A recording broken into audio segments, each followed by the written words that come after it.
말씀 묵상 에피소드 24 MBTI 지금 바로 시작합니다.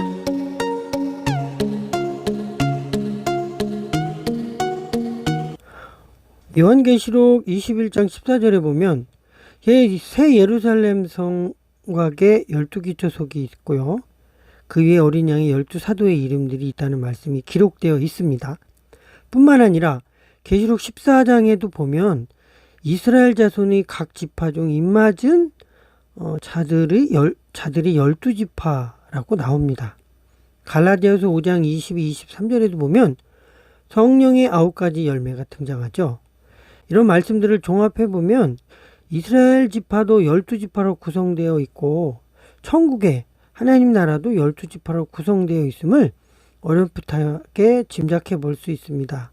이처럼 하나님이 사람을 창조하실 때 매우 다양하게 창조하셨고 예수님의 제자들도 12명으로 구성되어 있고 이스라엘 지파도 12지파고 다양한 제자들을 부르셔서 하나님은 하나님의 일을 행하시는 것을 알 수 있습니다. 짐작해 보건대 하나님은 다양한 것을 매우 좋아하시는 분이라는 걸 알 수 있습니다. 예수님의 제자들을 보면 주도면밀한 가룟 유다가 있는 반면에 베드로처럼 우직 단순한 믿음의 소유자도 있습니다.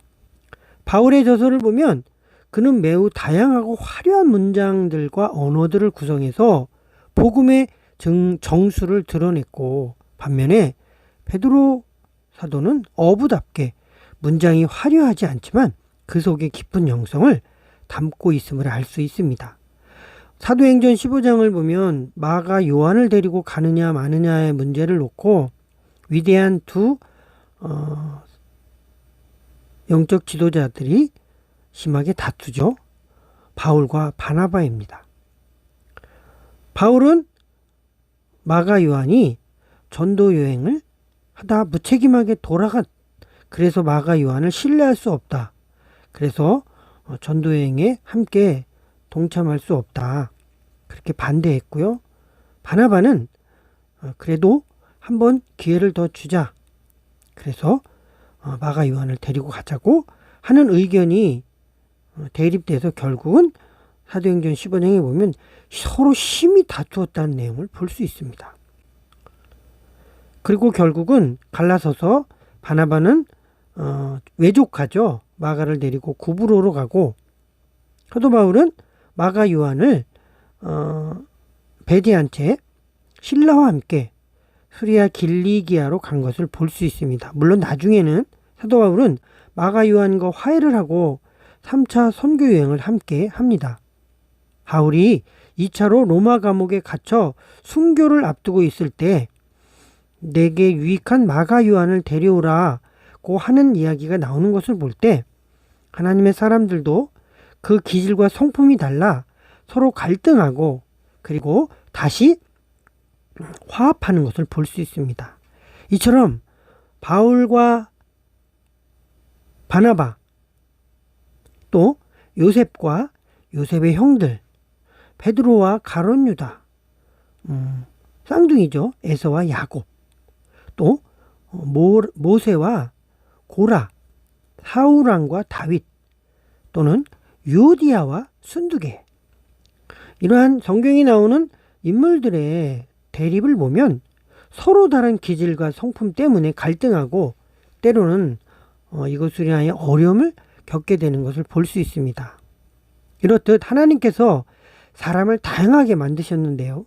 그 다양한 사람들을 캐서린 쿡 브릭스와 그의 딸 이저벨 프릭스 마이더스 그래서 MBTI라고 말하죠. 16가지 성격 선호도 지표를 따라서 사람의 성격 유형을 16가지로 구분하는 것들을 만들어냈습니다. 물론 사람의 성격의 유형을 16가지로 한정 짓는 데는 분명히 한계가 있습니다. 그러나 대표적인 그러한 성격 유형을 16가지로 규정해서 나름 이걸 통해서 사람을 이해하고 서로의 갈등을 풀 수 있는 어떤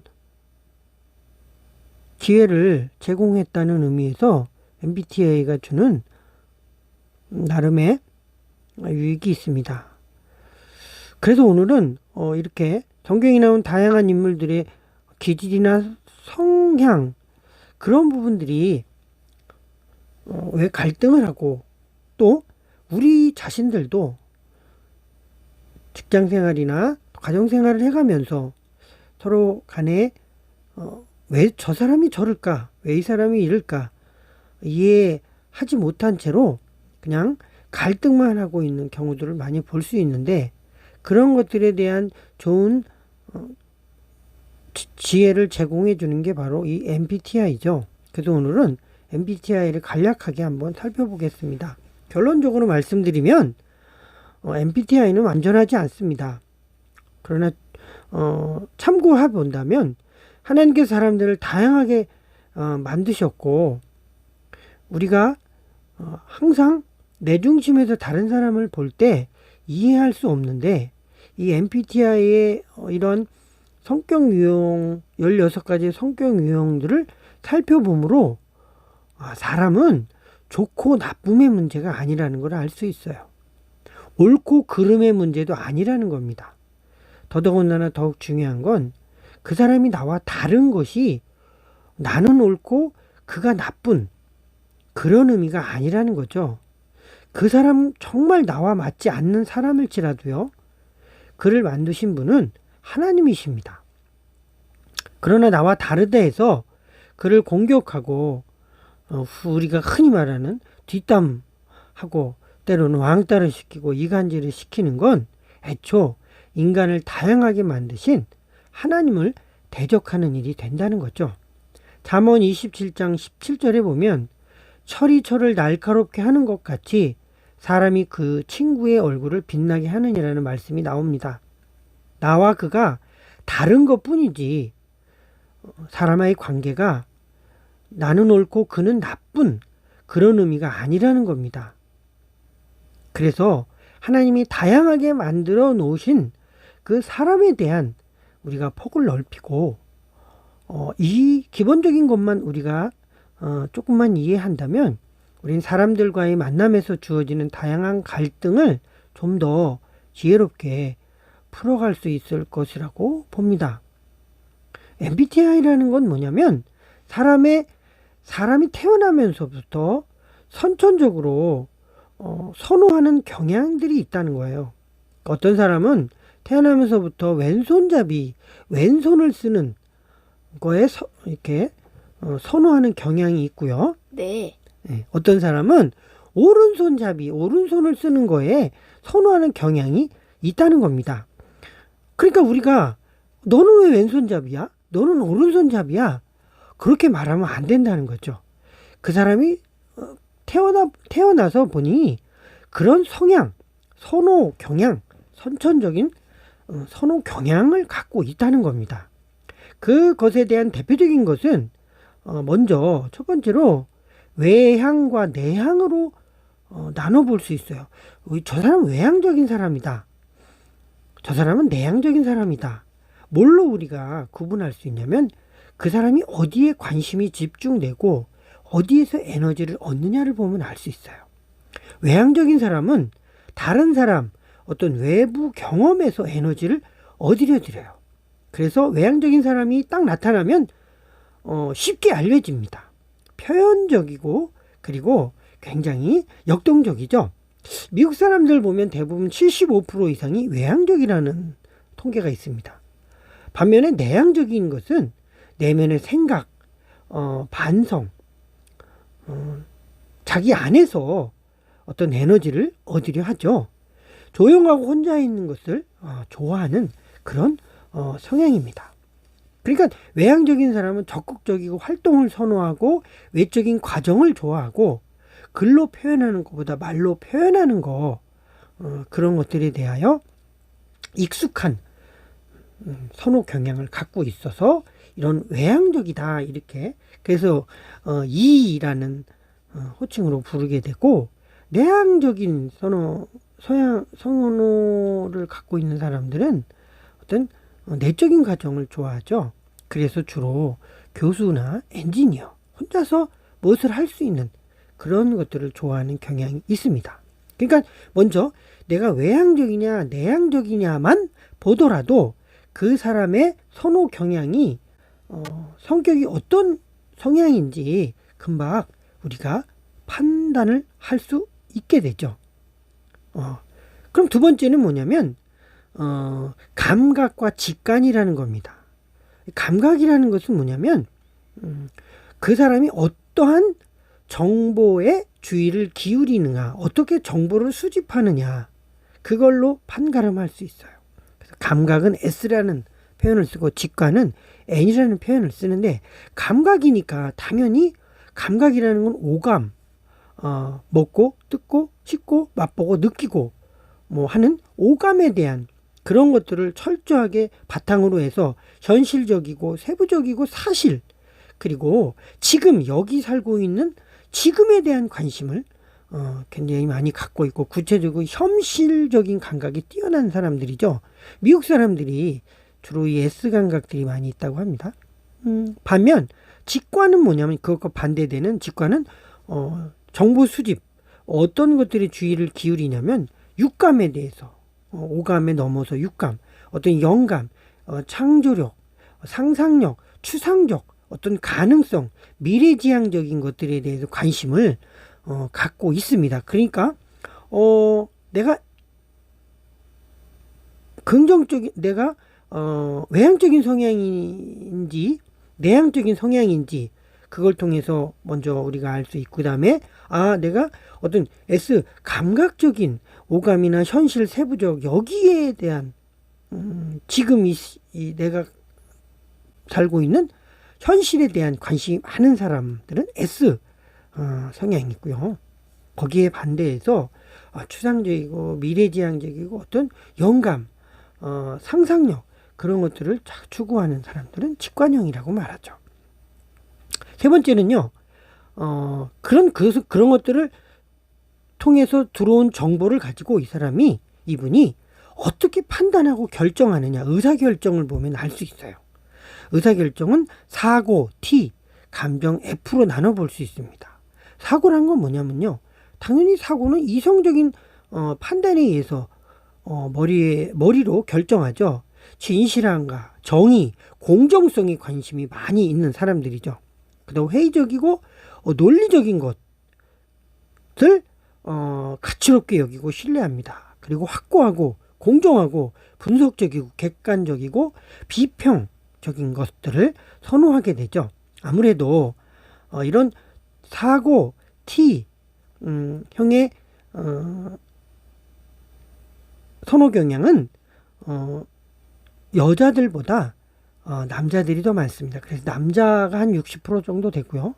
여성들이 한 40% 정도 됩니다. 반면에 감정 F는 뭐냐면요, 당연히 필링이죠. 가슴으로 판단하고 관계, 사람하고의 조화에 주관심을 가지고 칭찬하고 수용적이고 가슴이 따뜻하고 동정적이고 공감하고 조화를 이루는 그런 것들을 보면 아무래도 여성분들이 그런 것들에 탁월함이 있죠. 그래서 여성분들이 한 60% 정도 이 F 성향, F 선호 경향을 나타내고 남자들은 한 40% 정도 되는 걸로 알 수 있습니다. 그러면 이렇게 S와 N 정보를 어떻게 수집해서 그걸로 T와 F 어떻게 의사결정을 해서 그분이 이제 어떻게 살아가느냐, 외부 세계로 어떻게 행동을 보이느냐, 생활 양식이 어떻게 나타내느냐를 가지고 판단인 죄의와 인식인 피로 이렇게 나눠볼 수 있습니다. 판단이라는 건 당연히 계획하는 걸 좋아하죠. 그리고 안정감을 주죠. 그리고 삶을 자꾸 조직하고 계획하는 거. 그래서 한 번에 한 가지 일을 하는 것들을 좋아합니다. 갑자기 이런 제2선호 경향들은 갑작스러운 사태보다 미리 준비하는 걸 좋아해요. 그리고 구조, 마감, 계획적으로 조직하고 통제하는 일들을 편안하게 여깁니다. 그건 판단형이라고 말하죠. 반대로 인식형은 뭐냐면요. 인식은 말 그대로 개방적이고 유연성을 갖습니다. 계획하는 것들을 좀 힘들어해요. 그렇지만 예기치 못한 어떠한 일들을 닥쳤을 때 아주 뛰어난 능력을 발휘합니다. 대개는 동시에 여러 가지 일들을 아주 생산적으로 해낼 수 있는 탁월한 능력이 있어요. 그러니까 이 P 성향은 계획적이지 못하지만 그때그때 융통성 있게 상황에 맞도록 여러 가지 일들을 잘 하기도 하고요. 예기치 못한 일들을 만났을 때도 J형은 그런 것들이 힘들어하지만 P형은 그런 것들을 아주 즐깁니다. 그래서 예기치 못한 상황이 벌어졌을 때에도 잘 반응하고 신속하게 대처하는 것들을 볼 수 있어요. 자, 우리가 이렇게 8가지의 사람의 선호 경향을 잘 살펴보면 이제 이야기를 대충 들어보면 나는 먼저 외향성이냐 내향성이냐 여러분들을 한번 자신을 판단해 보세요. 나는 에너지를 사람들이나 외부 경험에서 얻기를 원하느냐, 나는 주로 말로 표현한 걸 좋아하느냐. 그럼 여러분들이 외향성입니다. 그러나 반대로 조용하고 혼자 있는 걸 좋아하고 말로 하는 것보다 글로 표현하는 게 더 익숙하고 그다음 일하는 과정도 혼자 이렇게 일하는 것들이 편안하다 여기면 여러분은 내향적인 I형 선호 경향을 갖고 있습니다. 그러면 이제 딱 구분이 되겠죠? 그 다음에 S와 N 어떤 정보가 들어왔을 때 그 정보를 어떻게 수집하느냐, 그렇죠? 감각적인, 현실적이고 세부적이고 사실의 관점을 많이 갖고 있으면 여러분은 S형 선호 경향입니다. 그러나 반대로 상상력과 또 미래지향적인 직관 이런 것들을 선호해서 정보를 수집하는 그러한 사람들을 보면 직관형이 맞죠. 우리가 알고 있는 이 스마트폰을 만든 이 스티브 잡스 같은 경우는 공대 출신입니다. 그렇죠? 그래서 감각 굉장히 현실적이고 세부적이고 사실 구체적이고 현실 감각이 아주 뛰어난 사람이죠. 근데 그 스티브 잡스가 어떻게 그렇게 육감, 영감, 창조적이고 상상력을 발휘해서 이 스마트폰이라는 놀라운 것들을 발견해냈을까. 물론 여러 사람이 같이 작업을 한 것이겠지만 한번 대표적으로 이렇게 S와 N을 구분해 보면, 근데 스마트폰은 사실은 상상력이나 창조력의 기준을 둔 거죠. 그래서 스티브 잡스가 굉장히 공학적인 사람이지만 그가 미술이나 또 언어나 또 동양 철학이나 이러한 부분에 굉장히 관심을 많이 갖고 그것들을 추구해 가면서 직관을 개발시켜서 그러한 스마트폰이라는 것들을 만들어내는 것을 볼 수 있습니다. 그러니까 S와 N에 대한 구분을 이렇게 우리가 이해할 수 있죠. 그렇게 수집된 정보를 가지고 내가 어떻게 판단하느냐, 그걸 보면 사고형은 주로 머리를 가지고 공정성에 분석적이고 객관적으로 판단하는 것에 익숙하죠. 그러나 F형 F 선호 경향은 감정적이고 동정적이고 공감하고 좋아하고 사람과의 관계성을 더 중요하게 여겨서 그런 것들을 선호하는 형이다. 그러면 여러분들은 감정 선호형이고 또 머리나 사고력 또는 객관적인 그런 것들의 기준에서 의사를 결정한다면 여러분은 T형입니다. 마지막으로 이렇게 정보가 수집되고 이렇게 의사 결정이 된 것을 가지고 어떻게 삶을 조직화하고 살아가느냐, 생활 패턴을 보면 판단과 인식, 판단은 J이고요. 인식은 P로 나눠볼 수 있습니다. 판단은 계획하고 조직하고 저지먼트죠. 조직적으로 체계적으로 순서를 정해서 하나하나씩 이렇게 여행을 하려고 하면 이 J형은 선호 경향은 어디서 뭐 먹고 어디서 뭐 먹고 어디서 뭐 먹고 미리 다 조사를 합니다. 그래서 그 시간의 테이블에 맞춰서 착착착 진행되면 마음의 안정을 갖게 되죠. 그러나 반대로 인식형, P형은 그런 거에 숨막혀 합니다. 어떻게 사람이 탁탁탁 톱니바퀴처럼 시계바퀴처럼 시계 바늘처럼 착착착착 이렇게 맞춰서 갈 수 있느냐. 시간이 안 돼서 늦으면 여기서 할 수도 있고 저기서 할 수도 있고 그렇게 해야 되는 거지. 융통성을 그리고 개방성을 가지고 상황에 맞춰서 행동하는 것들을 선호한다 그러면 여러분들은 인식형입니다. 그러니까 인식형과 판단형은 서로 대립해요. 서로 이상하다 해요. 그런데 여러분 인식형만 있으면 계획적인 것이 없고 인식형만 있다면 일이 제대로 되겠습니까? 안 되죠. 인식형의 그러한 부분을 조직적이고 체계적으로 잡아줄 수 있는 것이 바로 J, 선호 경향, 판단형입니다. 그래서 둘은 서로가 서로에게 필요한 존재들이에요. 조화가 필요하죠. 마찬가지고 사고 선호 경향 T와 감정 선호 경향 F를 보면 서로가 서로에게 뭐 다른 외계인이라 이렇게 말하는 경우들이 있으면 그렇지 않습니다. 사고하지 않고 객관적이고 논리적이고 분석적이지 않으면 그냥 무조건 이래둥 저래둥 한다면 관계지향적으로 움직인다면 일이 되겠습니까? 안 되죠. 그러나 반대로 너무 일의 효율과 논리성을 앞세워서 그것만 하다 보면 사람이 공감도 없고 로봇처럼 느껴질 수도 있어요. 그렇기 때문에 사고 T와 감정 F는 서로가 서로에게 조화를 이루어야 됩니다.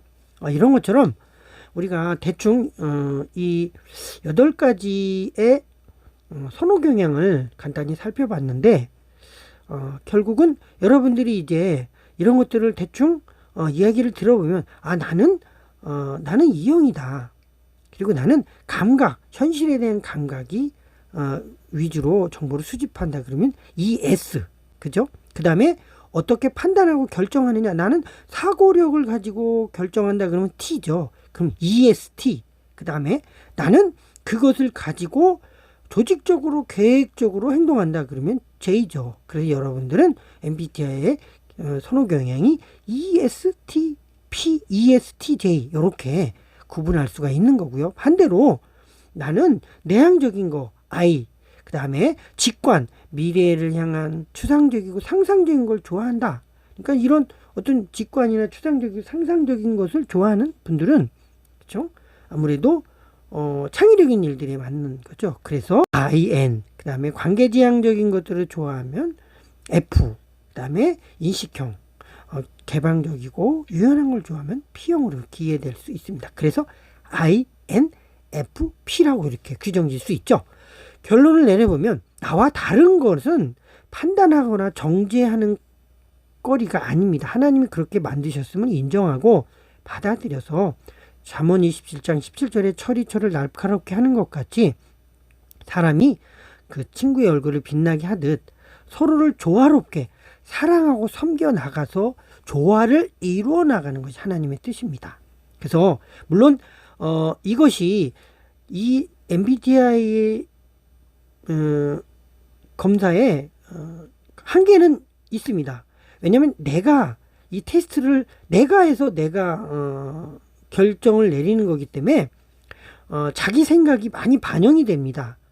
그래서 테스트의 어떤 객관성이 약간 떨어진다. 그런 얘기들도 많이 있긴 하지만 하여튼 그렇지만 이런 것들이 내가 아닌 다른 사람들에 대한 이해 또 폭을 넓히고 또 다른 사람들을 포용할 수 있는 그런 것들에 대해서는 아주 유익한 정보를 제공해 주고 있습니다. 그래서 여러분들도 인터넷에 보면 테스트하는 그런 성격 유형의 것들이 많이 나와 있는 한번 테스트를 해보셔서 여러분이 누구인가를 먼저 알고 그것을 기반으로 해서 나와 다른 사람들에 대해서 이해하고 또 포용하고 그 사람들과 조화롭게 살아가는 그런 역량들을 키워나간다면 MBTI는 여러분들에게 많은 유익한 정보들, 대인관계에 유익한 지혜들을 여러분들이 제공해 줄 것이라고 믿습니다. 오늘은 여기까지 말씀드리겠습니다. 감사합니다.